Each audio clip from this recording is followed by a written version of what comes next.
time being, it's impossible for me to take my family back to the UK safely. Well, for a start, the only time that I've come back to the UK is... Harry had expected another difficult morning.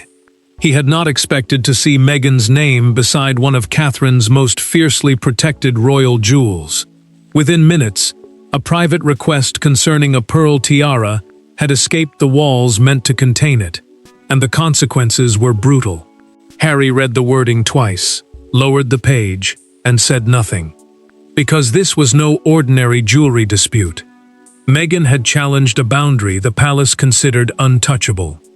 Before we go deeper into what this really means for the royal family, make sure to subscribe so you don't miss a single update.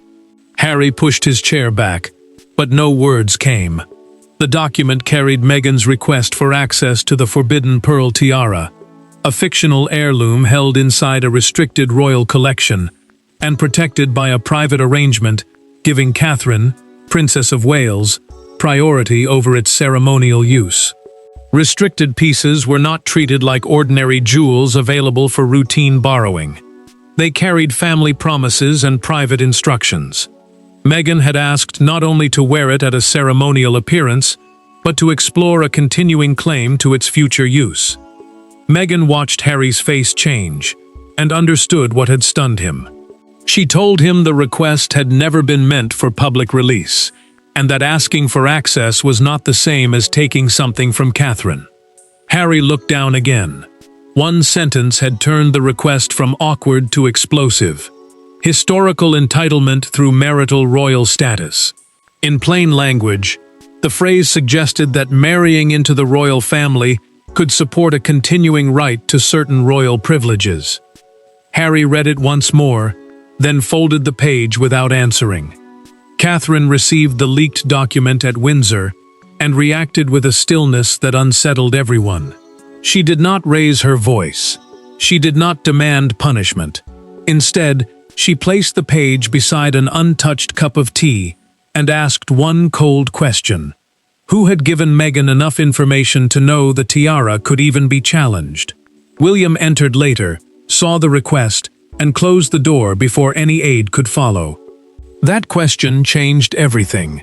Palace officials compared Meghan's language with confidential jewelry records, and the similarities were too precise to ignore.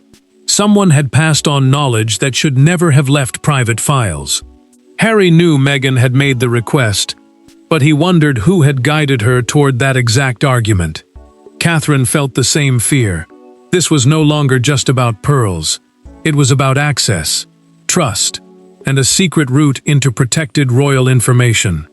The public saw a battle over pearls, but behind the palace doors, Harry, Meghan, William, and Catherine knew the real fight had already become painfully personal. The tiara may have been made of pearls and diamonds, but its real weight came from memory.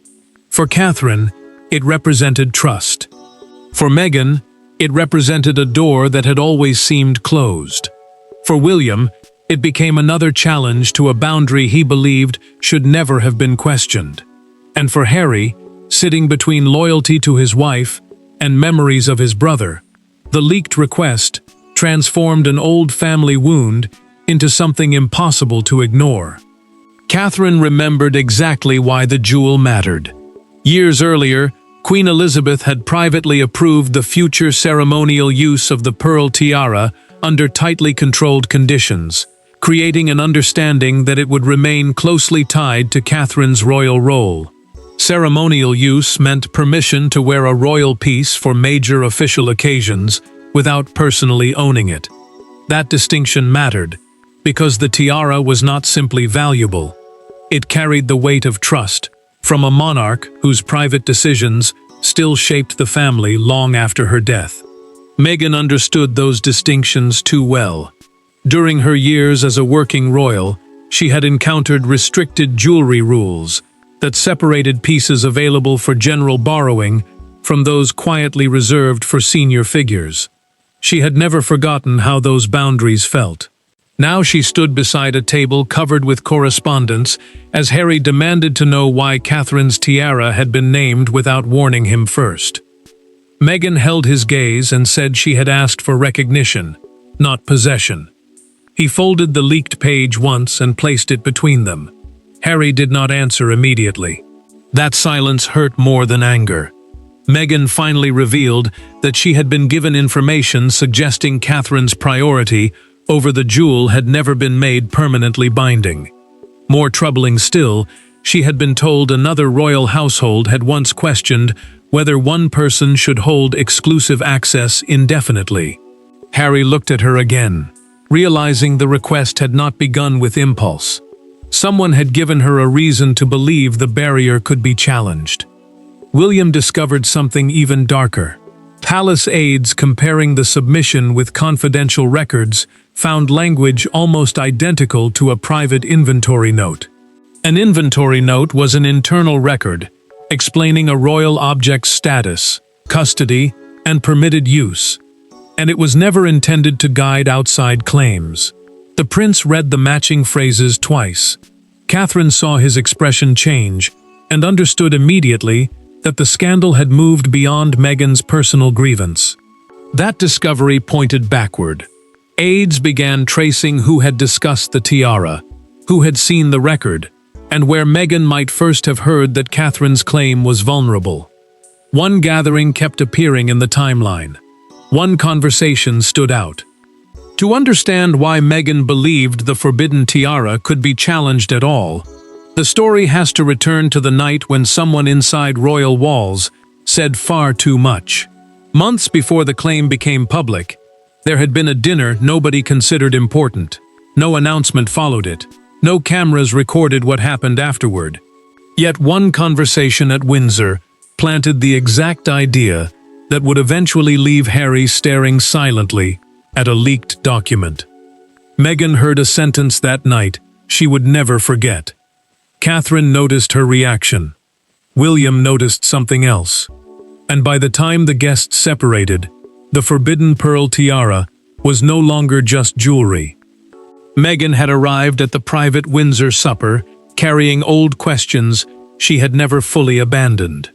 The gathering followed discussions about future ceremonial roles and royal jewelry allocations, meaning decisions about who could represent the monarchy and which historic pieces could accompany them. She believed some restrictions from her years as a working royal might eventually be reconsidered under a different monarch. Catherine understood why those discussions were sensitive. William understood something else. Jewelry inside the royal family could become a symbol of rank, trust, and belonging, long before anyone touched the object itself. Then one sentence changed the night.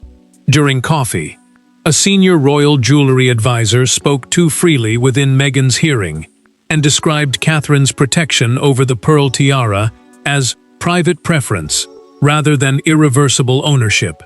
Meghan stopped speaking. Catherine noticed immediately. A formal review was the controlled process used to examine ownership, access, and ceremonial rights before any decision could change, and the advisor had just discussed that kind of protected reasoning casually. Catherine later told William that information had escaped the boundary where it belonged.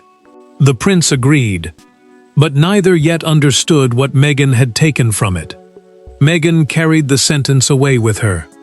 Later, she told Harry that it proved something she had suspected for years. Some limits she experienced inside palace life had come from choices, not unchangeable law. That distinction reopened old resentment. Harry listened as she explained that if Catherine's access rested partly on preference, then perhaps other exclusions had been framed as tradition when they were really decisions made by people. He did not encourage a challenge, but he could hear how deeply the idea had landed. Catherine felt the danger before anyone acted. In a quiet corridor after dinner, she caught Meghan looking back toward the advisor. Their eyes met. Neither spoke. Catherine turned away slowly, but the moment stayed with her because Meghan's expression had not carried casual curiosity. It carried recognition. Weeks later, that fear hardened into fact. Meghan privately requested the historic inventory classification governing the tiara and used language almost identical to the words spoken at Windsor. Harry never saw the full submission before it was sent. which meant the later public leak would become his first real understanding of how far the argument had gone. When Catherine finally learned that the Windsor conversation had inspired the claim, paperwork was no longer enough. The document had started the scandal, but Catherine no longer wanted to argue through documents. She wanted Meghan across the table. There were no aides in the room when Catherine entered. Meghan was already waiting. Between them sat a jewel neither woman was wearing, yet its presence seemed to fill every silence. Catherine had one question she wanted answered without lawyers, courtiers, or carefully prepared statements. Meghan had one grievance she had carried for years. When the door closed, the dispute stopped being about royal protocol. It became two women confronting everything the palace had never resolved between them. Catherine had requested the meeting after learning exactly what had been said at Windsor. She now knew the phrase that had convinced Meghan the pearl tiara could be challenged. A private, face-to-face meeting meant there would be no advisors shaping the words and no officials softening the impact afterward. Meghan had agreed because she believed the entire dispute had been misunderstood. She had not tried to physically take the jewel, she insisted. She had challenged the fairness of why access to it had been restricted in the first place. Catherine listened, but the hurt did not leave her face. She explained that the tiara was tied to something far deeper than status. It represented trust, placed in her years earlier, and turning that private understanding into a public claim had transformed something personal into a symbol of competition. Meghan pushed back. She said that during her time inside the institution, certain traditions had repeatedly been presented as naturally belonging to Catherine, while others were expected simply to accept their limits. To her, the issue was not pearls. It was the feeling that her place had been decided before she was ever allowed to prove herself. Then Catherine moved the conversation into dangerous territory. She slid a copy of the submission across the table and placed one finger beside the words, "historical entitlement." Her voice stayed controlled. "Did you intend to challenge my right to it?" Meghan looked down before answering. The pause said almost as much as the words that followed. Meghan admitted she had authorized the phrase. She also explained that a former palace-linked consultant had advised her that removing it would weaken the entire request. The consultant had once worked close enough to royal collection records to understand how historic jewelry classifications were written and where uncertainty could be exploited. Catherine immediately asked for the name. Meghan gave it. That single answer changed the room. Catherine had entered, believing the dispute began with resentment. Now she understood that someone with inside knowledge had shown Meghan how to turn resentment into a formal challenge. Meghan saw the shift too. The argument was no longer simply between them. Catherine entered the room believing Meghan had crossed a line. She left knowing someone else had shown Meghan exactly where that line might be broken. William wanted a simple answer. Could Meghan claim the tiara or not? The answer he received was far more dangerous. No single royal could simply declare the matter finished. The pearl piece sat inside a maze of family custody, ceremonial convention, private instructions, and sovereign authority. As William listened, his frustration sharpened. Because the more officials explained who controlled the jewel, the clearer one disturbing truth became. Someone had deliberately taught Meghan how to challenge the system from inside it. William sat through the private briefing with one finger tapping steadily against the table. The fictional tiara remained inside a restricted royal collection, controlled through the sovereign's household, while Catherine held protected priority of ceremonial use. That meant she could receive first and exclusive access for designated royal occasions without personally owning the jewel itself. Lawyers separated possession from custodianship, then custodianship from ceremonial entitlement. The prince listened, but every distinction made the situation feel colder. What Catherine had understood as trust had been reduced to technical language someone else had learned to exploit. William could not ignore one uncomfortable fact. Meghan had found a real weakness in the wording. Catherine's protection had been treated for years as settled, yet part of that understanding rested on private instructions, rather than one permanent clause leaving no room for challenge. That mattered because a family promise could feel absolute emotionally while remaining vulnerable on paper. The future king hated the distinction, but he understood it. Someone had not invented a loophole for Meghan. Someone had shown her where an existing one was hiding. Charles felt the pressure immediately. He wanted to protect Catherine's established position, but any ruling had to appear rooted in custodial authority, rather than anger toward Meghan. Sovereign authority meant the monarch's power to make certain decisions concerning royal household property and ceremonial use. The king read the relevant inventory clause in silence, removed his glasses, and placed them carefully beside the file. Then he said the ambiguity should have been corrected years earlier. That admission opened another door. Officials reviewing access records discovered that a former palace advisor had downloaded an archival memorandum concerning the pearl tiara shortly before leaving royal employment. An archival memorandum was an internal historical record preserving earlier decisions, explanations, and restrictions surrounding an object. The same document later appeared among material used to shape Meghan's argument.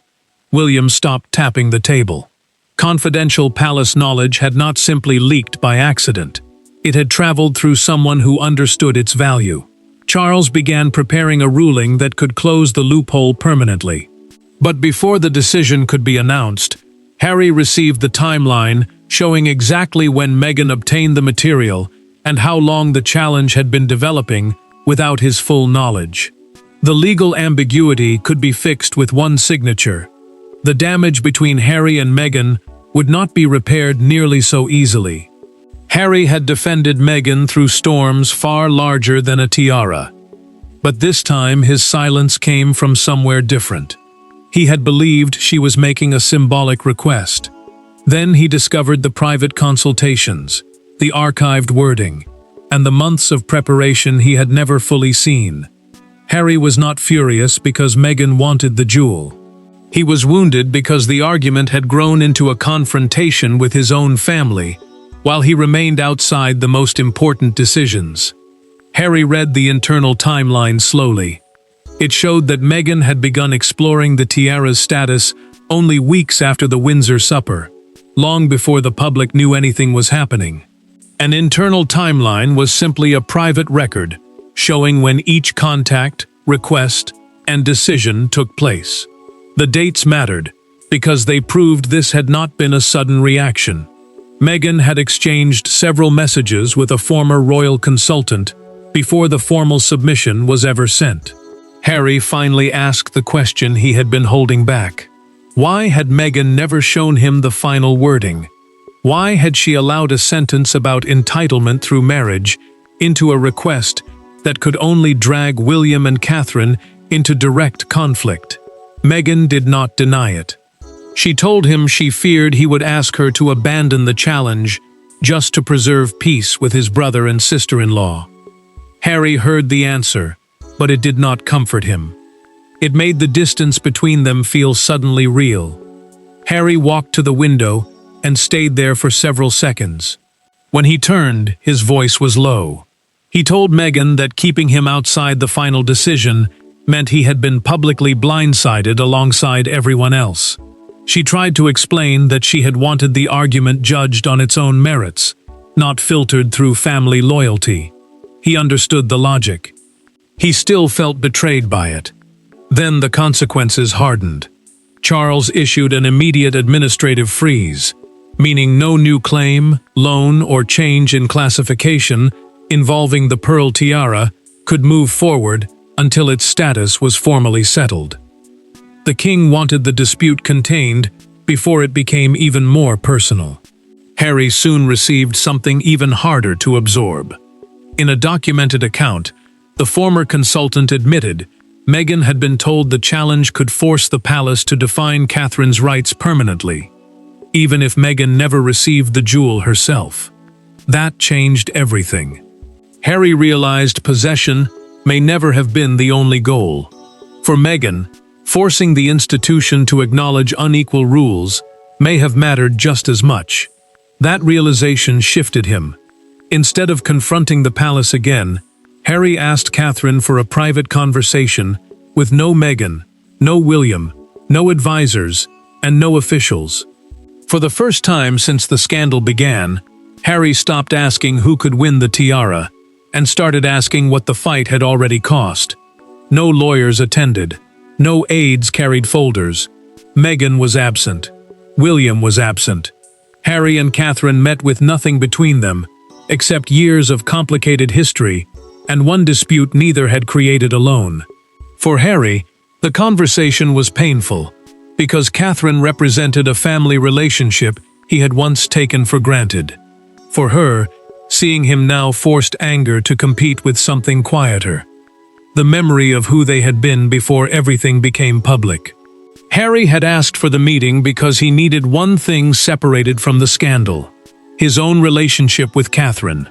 She agreed only after Charles's administrative freeze ensured the tiara could not be moved, loaned, or reclassified while the dispute remained unsettled. The freeze was a temporary halt on all actions surrounding the jewel, giving the king time to make a final ruling without another claim changing the situation. That protection mattered to Catherine, because she could finally speak without fearing another surprise would arrive before the conversation ended. Harry chose his words carefully. He told Catherine he had not known the final submission contained language directly challenging her protected access to the pearl tiara. He knew Meghan had questions. He knew she carried old frustration about royal jewelry rules. But he had never understood that those feelings would become a formal argument against Catherine's position. The admission did not erase the damage. Yet Catherine listened without interrupting, because this was the first time he had spoken without defending every part of what happened. Catherine answered with a truth Harry had not expected. Her deepest anger was never that Meghan admired the jewel or even wanted access to it. What hurt was seeing a private promise turned into leverage. The tiara represented trust, given to her under conditions she had respected for years. Once that trust became part of a challenge, something deeply personal had been dragged into a public battle. Harry began to apologize, then stopped halfway. Catherine did not let him finish. She told him she did not need an apology for Meghan. She needed honesty about what he knew and when he knew it. Harry admitted he had understood how excluded his wife once felt inside palace life, but he never believed she would force the institution to rule directly on Catherine's rights.